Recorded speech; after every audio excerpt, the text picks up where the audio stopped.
하겠습니다. 오늘 함께 나눌 말씀은 마태복음 14장입니다. 마태복음 14장 1절에서 13절까지 우리 교독하시도록 하겠습니다. 마태복음 14장 1절에서 13절입니다. 그때 분봉왕 헤롯이 예수의 소문을 듣고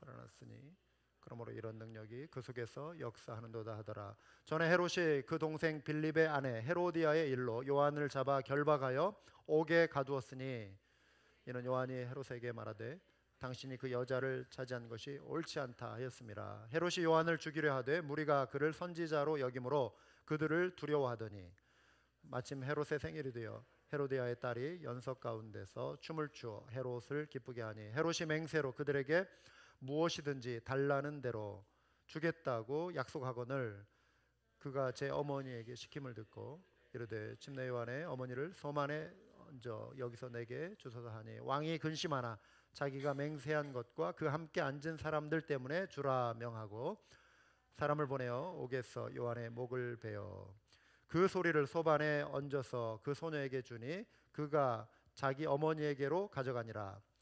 요한의 제자들이 와서 시체를 가져다가 장사하고 가서 예수께 아뢰니라. 12절까지만 읽겠습니다.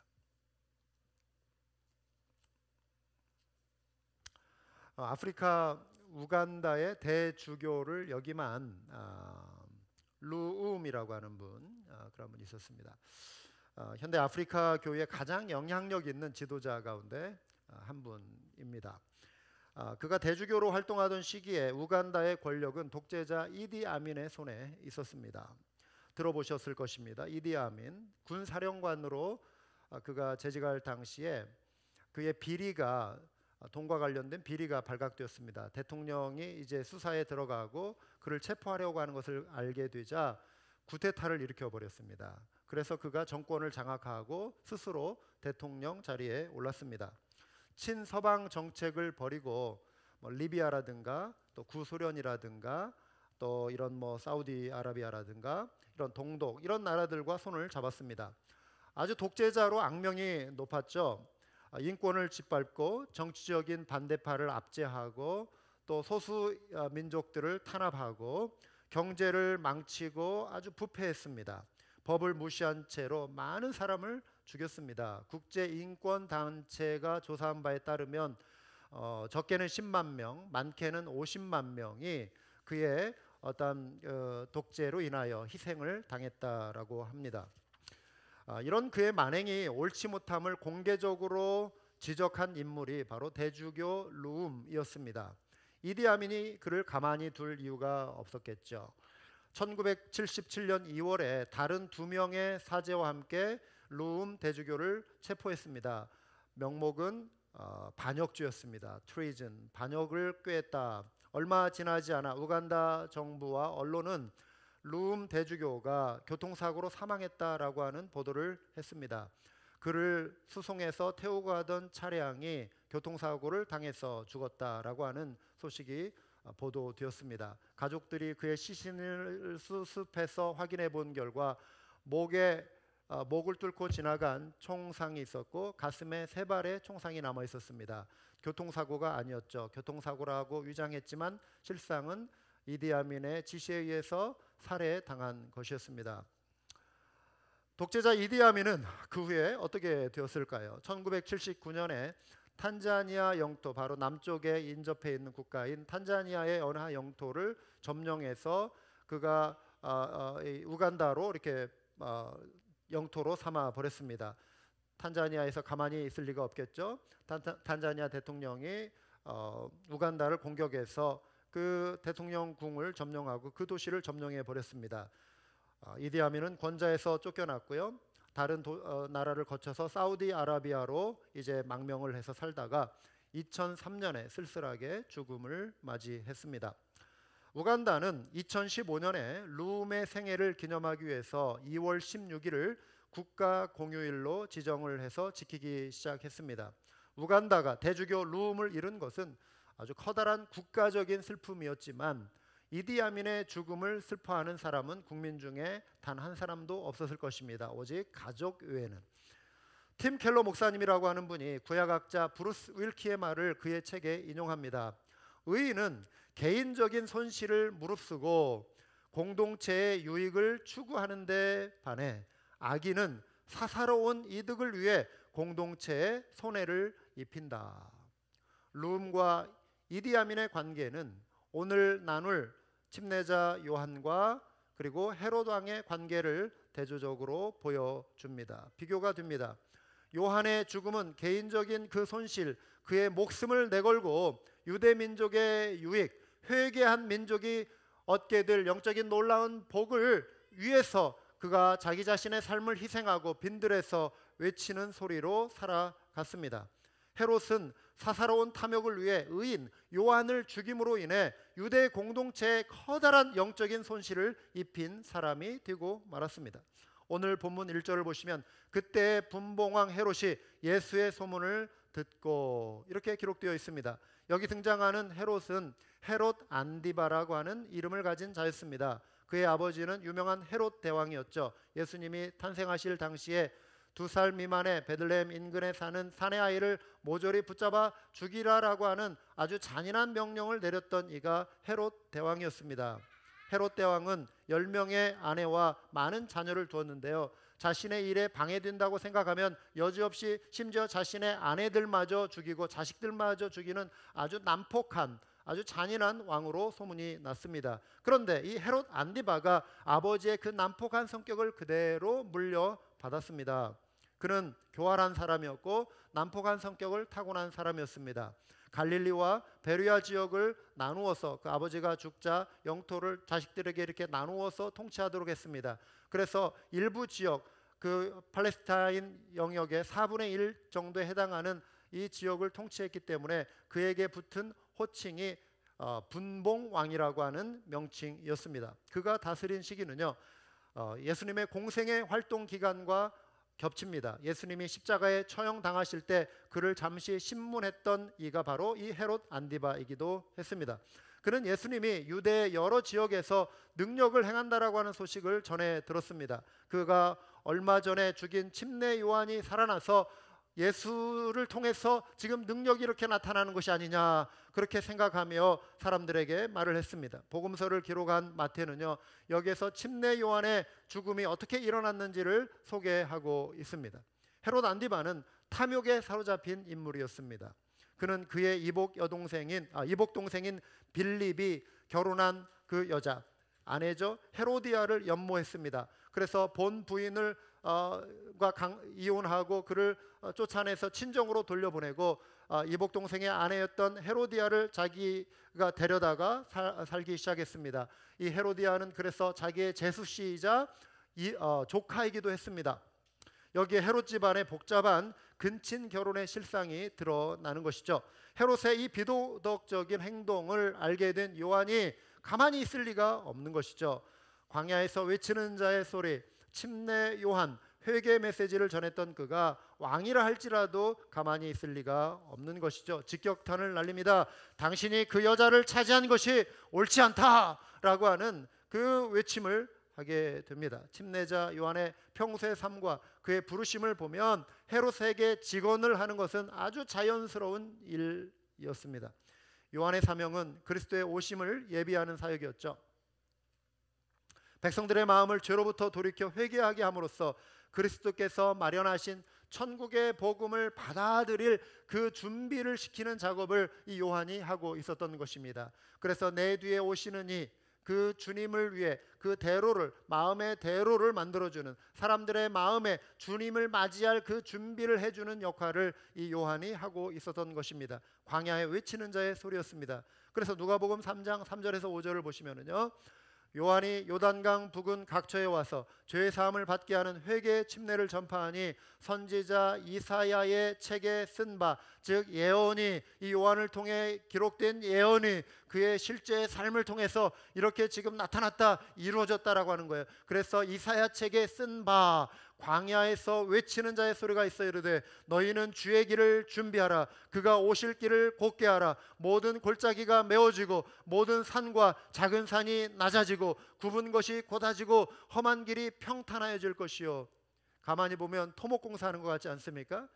맞습니다. 요한은 지금 영적인 토목공사를 하는 거예요. 모든 골짜기, 낮은 골짜기를 메꾸고 높아진 산, 교만해진 그러한 마음들을 낮추고 굽어진 그러한 길들을 반듯하게 하고 협착한 길을 평탄하게 하는 우리의 마음이 바로 그런 마음들이 있는 거예요. 깊은 좌절과 절망 속에 깊은 죄의 구렁텅이에 골짜기에 갇혀 있는 자들의 마음을 회개를 통해 회복시킴으로 그들을 높여주고 높아질 대로 높아진 또 교만의 마음을 낮춰주고 죄로부터 하나님의 말씀의 기준에서 어그러진 이들의 비뚤어진 인생들을 하나님의 말씀으로 바로잡아 주므로 메시아 예수 그리스도를 맞이할, 천국을 맞이할 준비를 시켜주는 작업, 토목공사를 한 사람이었습니다. 공사장의 인부들은 다소 거친 느낌을 주죠. 요한의 메시지도 투박하고 직설적이었습니다. 그러나 사람들은 그의 메시지를 경청하고 추종했습니다. 죄에 대해서 때로 언급할 때 부드럽고 잔잔한 아주 온유한 목소리로 할 수가 없는 경우들이 많이 있어요. 들어야 할 소리를, 말씀을 전할 때 설교자도 때로 그래요. 제가 가끔씩 제 설교를 듣다 보면 지난주도 그렇고 지지난주도 그렇고 왜 이렇게 내가 소리를 지른 거야 막 싶은 데가 있어요. 막 처음부터 막 톤이 막 높아져가지고 와 뭐 이렇게 뭐 이러는데 야 좀 톤 좀 낮출 거라는 그런 생각이 들긴 하거든요. 근데 제 마음에 때로 막 불이 있을 때가 있어요. 이렇게 살아야 하지 않겠습니까? 그럴 때는 저도 모르게 막 톤이 올라가요. 거칠게 느껴지고 듣는 여러분들의 귀에 거스릴 수 있어요. 그러나 마치 침례자 그 요한의 심정을 이렇게 보면은 그럴 것 같아요. 높아진 마음들, 또 낮춰진 마음들, 또 어긋난 그런 마음들을 바로잡고 하는 그 메신저의 마음이 여기에 있는 것입니다. 자신의 뒤에 그리스도가 오고 계시고 그리스도의 신발끈을 풀 자격도 없는 그런 종들이 하는 그런 자격마저도 자기에게 없다라고 하는 그런 아주 겸손한 인물이었습니다. 그의 인물됨은 그렇게 겸손했습니다. 진리를 위해 불의 앞에서는 담대했지만 하나님 앞에서는 겸손했던 인물, 요한의 삶이, 요한의 인물됨이 바로 이러했습니다. 그는 변방의 북소리였지만 그 외침이 변두리에만 머무르지 않았습니다. 나라의 중심이라 할 수 있는 궁궐, 최고의 권력이 집중되어 있는 이 헤롯 궁궐 그 한복판에 회개의 메시지가 지금 뚫고 들어온 것입니다. 회개의 요구는 사람을 차별하지 않습니다. 여러분, 회개의 메시지는 신분을 차별하지 않습니다. 하나님 앞에 모든 사람은 죄인이고 그 죄를 회개치 아니하면 어느 누구라도 예의 없이 심판을 피할 수 없기 때문에 그런 것입니다. 따라서 뒤집어 보면 회개의 음성은 사람을 차별하지 않고 구원하시고자 하시는 하나님의 사랑의 음성인 거예요. 구원의 초청의 메시지인 것입니다. 오늘 이 침례자 요한의 삶을 통해 우리가 많은 교훈을 얻을 수가 있습니다. 첫 번째 교훈, 영혼들이 말씀에 반응하고 돌이켜 회개하면 누가 살아요? 그 말씀에 반응하는 그 개인이 살아요. 그리고 국가 공동체가 복을 누리게 됩니다. 여러분, 나라가 복을 받는 거 다른 데 있지 않습니다. 하나님을 경외하는 나라, 하나님을 경외하는 백성들이 있으면 그 민족은 복을 받게 되는 것입니다. 왜냐하면 그 국가의 운명을 누가 주관하세요? 하나님이 주관하시기 때문에 그래요. 영적인 복이 임합니다. 영적인 복으로 사람들의 삶이 근면해지고 사람들의 삶이 정직해지면 그 나라의 경제가 살아날 수밖에 없는 것입니다. 하나님께서 그 민족을 사용하시기 위해서 그 민족을 열방을 복주기 위한 통로로 사용하시기 위해 또 물질적인 복도 허락해 주시는 거예요. 왜요? 선교하라고. 하나님의 복을 흘러가게 하라고. 그래서 의인의 외침은 나라를 살리는 목소리인 것입니다. 반면에 세상의 복음을 거부하고 하나님의 초청을 외면하며 의인을 용납하지 않으려고 하는 그런 사람들이 반드시 있습니다. 헤롯이 그런 자였죠. 자신의 행위를 비판하자 헤롯이 분노했습니다. 그는 요한을 붙잡아 감옥에 가두었습니다. 그의 외침을 차단시키려고 하는 것이었죠. 어디로 움직이지 못하도록 성경에 이렇게 보면은 그의 몸을 또 결박했다 그랬습니다. 감옥에 그냥 가둬놔도 되는데 몸까지 결박시켰다. 아예 옴짝달싹 못하게 만들어 놓은 것입니다. 그러나 정작 결박당한 사람은 요한이 아니라 헤롯이었습니다. 헤롯은 몸은 자유로웠지만 그의 영혼은 이미 죄와 탐욕으로 꽁꽁 묶여있는 자가 되었습니다. 헤롯의 다음 단계는 요한을 죽이는 일이었습니다. 그러나 정치적인 감각이 뛰어난 헤롯은 사람들의 눈치, 여론을 의식하지 않을 수밖에 없는 것이죠. 헤롯이 요한을 죽이려 하되 무리가 그를 선지자로 여김으로 그들을 두려워하더니 뭐예요? 사람들을 두려워했다 이것입니다. 이러지도 저러지도 못하는 그에게 요한을 처리할 결정적인 기회가 찾아왔습니다. 헤롯 자신의 생일이 다가온 것이죠. 헤로디아의 딸 살로메라고 성경에는 이름이 나와 있지 않지만 살로메라고 하는 이름, 그런 어떤 기록에 보면 그 딸의 이름이 바로 그것입니다. 사람들이 모인 그 연회의 자리에, 잔치의 자리에서 멋진 춤을 추며 헤롯 왕의 마음을 크게 기쁘게 했다라고 나와 있습니다. 즉흥적인 성격을 가진 그 헤롯 왕이 그 자리에서 이렇게 약속을 해버립니다. 무엇이든지 네가 원하면 달라는 대로 다 주겠다. 이 기회를 평소 요한을 못마땅하게 여기고 눈에 가시처럼 여기던 그 헤로디아에게도 절호의 찬스가 된 것입니다. 요한을 죽여버릴 더할 나위 없는 찬스로 다가온 것이죠. 딸이 쪼르르 엄마에게 달려가서 물어봅니다. 딸은 철저히 엄마에게 지금 종속되어져 있는 관계 같아요. 엄마의 손가락 하나하나에 그 행동이 결정되는 그런 살로메였던 것 같습니다. 쪼르르 달려가서 엄마에게 무엇을 요구할까요? 물어보죠. 헤로디아의 머리에 가장 먼저 떠오른 게 누구였겠어요? 요한이에요. 요한을 제거하는 것이죠. 그래서 요한의 머리를 잘라 쟁반에 달라 하라, 그렇게 요청하도록 부축입니다. 헤롯의 감정이 지금 어떻게 변화되고 있는지 다시 한번 뒤집어 보겠습니다. 자신의 탐욕에 굴복했죠. 동생의 아내를 취했습니다. 그 죄를 경고하는 요한에 대해 증오심을 품었습니다. 죽이고 싶었지만 사람들에 대한 두려움 때문에 주저합니다. 자신의 생일에 춤솜씨를 보여준 그 딸을 보며 또 기뻐합니다. 즉흥적으로 생각 없이 말합니다. 그러나 또 그는 근심합니다.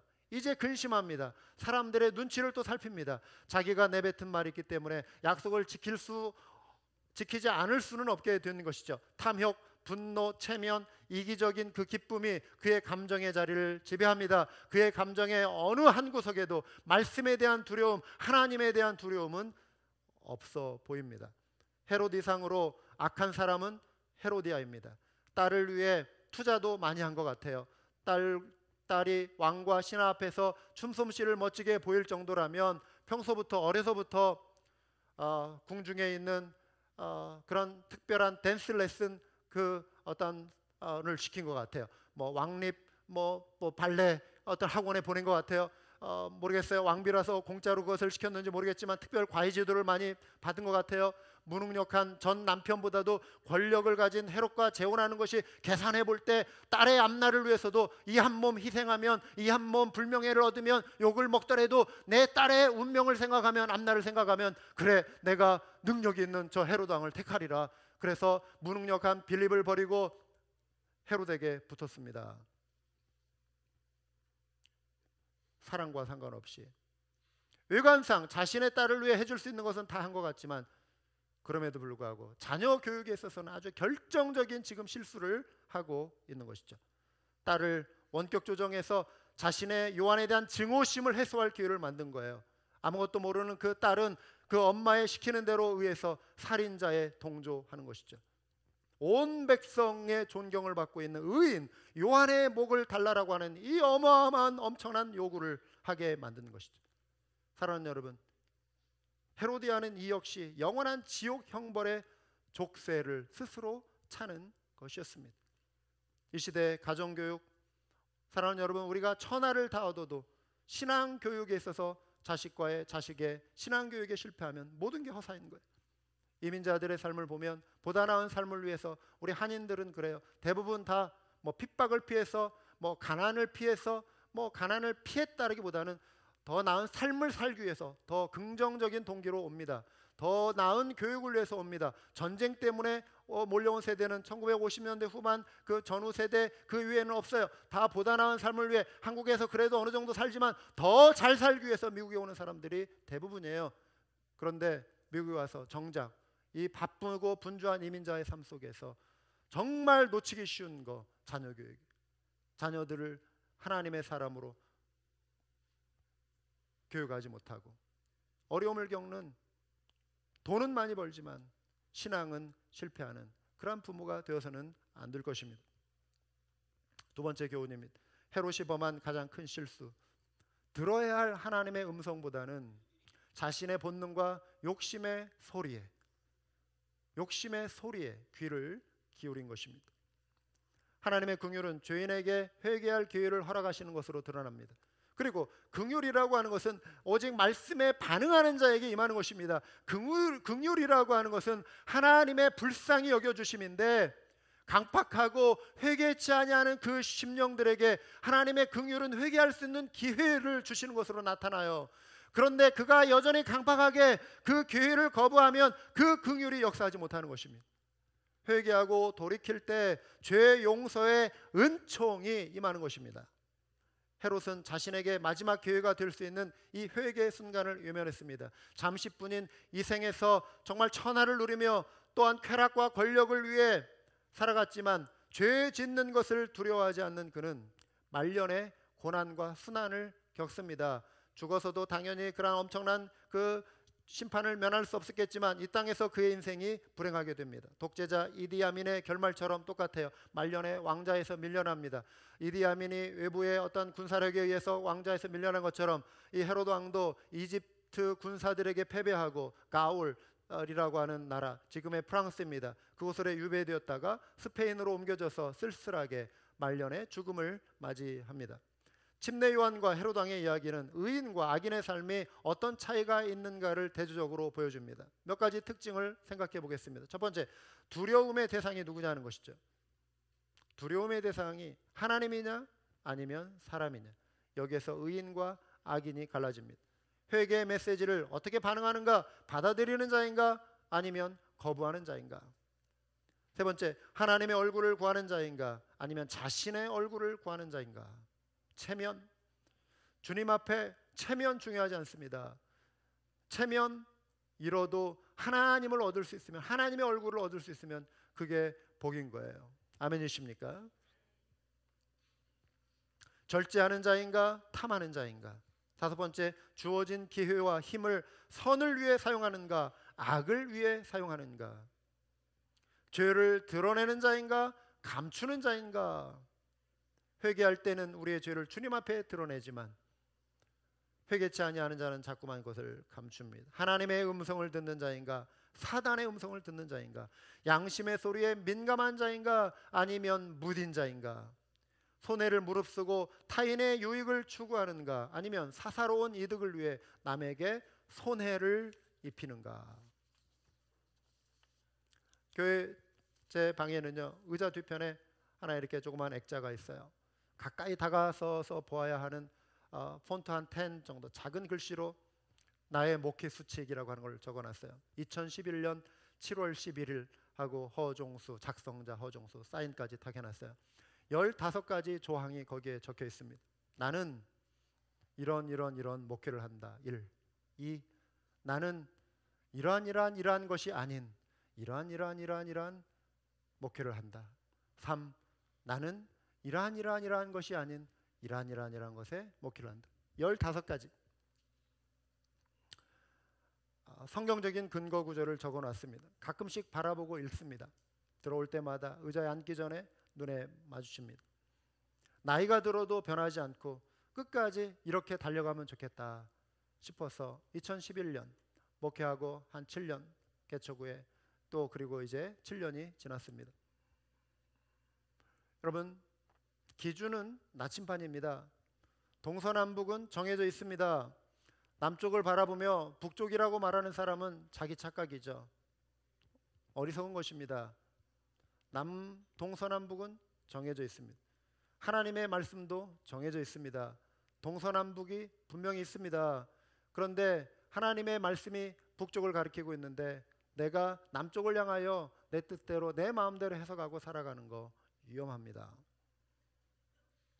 세 번째 교훈, 요한이 전한 회개의 메시지는 마땅히 들어야 할 소리를 듣지 않는 어리석은 인생을 향한 경고입니다. 어리석은 인생을 향한, 무엇이 어리석은 거예요? 마땅히 들어야 할 소리를 듣지 않는 것이 어리석은 인생이라고 하는 것입니다.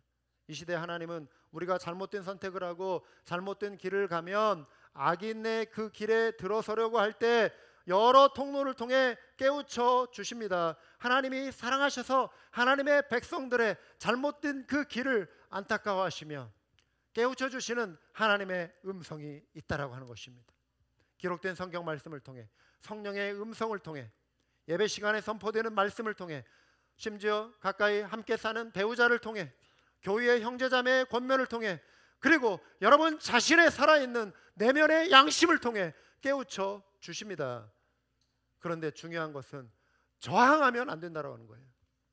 거부해서는 안 된다라고 하는 것입니다. 외면해서는 안 된다라고 하는 것입니다. 예를 들어 부부는 서로 돕는 배필입니다. 한쪽의 믿음이 약해지고 넘어지면 다른 한쪽이 부축에 끌어올려야 합니다. 부부는 언약의 관계입니다.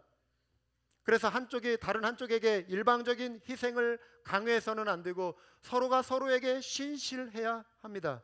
서로 조언하고 의논할 수 있어야 합니다. 배우자가 옳지 않은 결정을 할 때 그렇게 하면 안 된다라고 지적해 줄 수 있어야 돼요. 어느 집은 남편의 목소리와 주장이 더 클 수 있고, 또 어떤 집은 아내의 반대일 수 있어요. 아내의 목소리와 주장이 클 수 있지만, 어떤 일을 결정할 때 상식을 바탕으로 한 분별력도 중요하지만, 중요한 것은 성경이 무엇이라고 말씀하는가.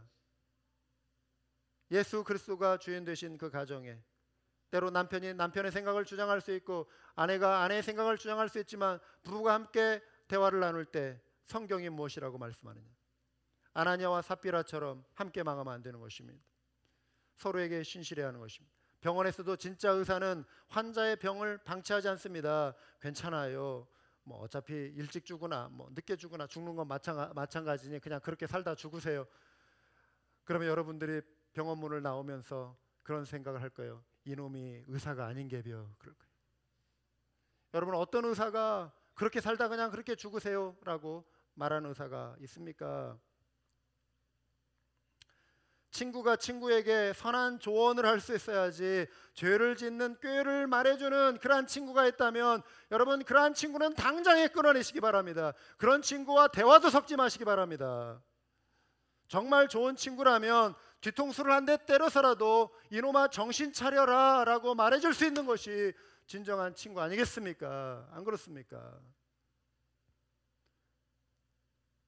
그래서 철이 철을 날카롭게 하는 것 같이 사람이 그 친구의 얼굴을 빛나게 하느니라 말씀하는 거예요. 진실한 친구는 이런 것입니다. 그런데 이 단계까지 가려고 하지 않아요. 우리는 대부분 서로 얼굴 붉히며 살고 싶어 하지 않습니다. 상대방에게 귀찮게 하고 싶어 하지 않습니다. 상대방이 싫어하는 거 어느 정도 선에서 눈치 딱 보다가 이 정도로 말지 그냥 끝내버려요. 진실한 친구가 아닐 수 있어요. 정말 그 영혼이 지옥의 멸망의 길을 향해 가고 그렇게 살다가 그 인생이 멸망할 것 같다면 잡아서 흔들어 깨워줘야 하는 거예요. 뒤통수를 정말 때려서라도 당신 그렇게 살면 안 된다. 친구 자네 그렇게 살면 안 된다. 적어도 한두 명은 우리 인생에 이런 친구가 필요하고 우리 인생에 이런 한두 명의 멘토는 필요한 거예요. 때로 우리는 분별력을 잃고 때로 우리는 방향 감각을 잃을 수 있습니다. 그럴 때 여러분을 지켜보며 당신 그렇게 살면 안 된다라고 말해줄 수 있는, 목사가 여러분들에게 하는 설교가 귀를 즐겁게 하는 설교만 되기를 원하신다면 여러분은 번지수 잘못 찾으신 거예요. 적어도 지금 저의 양심은 앞으로도 그러기를 소원하고 잘못된 거 잘못됐다고 말해줄 수 있는 그런 목사가 되고 싶어요. 죄를 지은 개인이나 공동체를 깨우치기 위해 하나님은 선지자를 사용하셨습니다. 니느웨를 향한 회개 메시지를 전하라고 요나에게 하나님은 이렇게 말씀하셨죠. 너는 일어나 저 큰 성읍 니느웨로 가서 그것을 향하여 외치라. 그 악독이 내 앞에 상달되었음이니라 하시니라. 여기에는 하나님의 말할 수 없는 긍휼이 있어요. 이방인을 향한 하나님의 마음이 있어요. 요나서 마지막 장을 이렇게 보면 그 아버지의 그 마음이 있어요. 좌우를 분별치 못하는 이 어린 아이들이 이 성에 10만이 넘는다. 이 아이들이 회개치 아니하는 강팍한 어른들의 죄로 인해서 싸그리 다 멸망해야 하겠느냐. 왜 너는 너만 생각하느냐. 왜 너는 너의 그 민족 감정에 갇혀서 이 간악한 이 아수르 백성은 당연히 멸망해야 한다고, 내가 너의 그 불편한 감정을 모르는 바는 아니지만 이들도 회개할 기회는 있어야 하지 않겠느냐 라고 하나님이 생각하시며 보낸 선지자가 요나였습니다. 이 시대에 영적으로 잠든 세상과 형제자매를 깨울 책임이 저와 여러분에게 있습니다. 불의한 세상을 깨우는 역할 교회가 해야 합니다. 그런데 먼저 우리가 바로 살아야 돼요. 불의한 세상을 향하여 아무리 외쳐도 교회가 제대로 된 모습을 보여주지 못하고, 교회 안에 부패함이 있고, 교회 안에 탐욕이 있고, 교회 안에 세상에서도 나올 수 없는 그런 악한 죄악들이 그러한 지도자들의 모습 속에서 나올 때, 세상은 오히려 교회를 향하여 비웃을 따름이고, 교회를 향하여, 교회에 대하여 귀를 막는 거예요.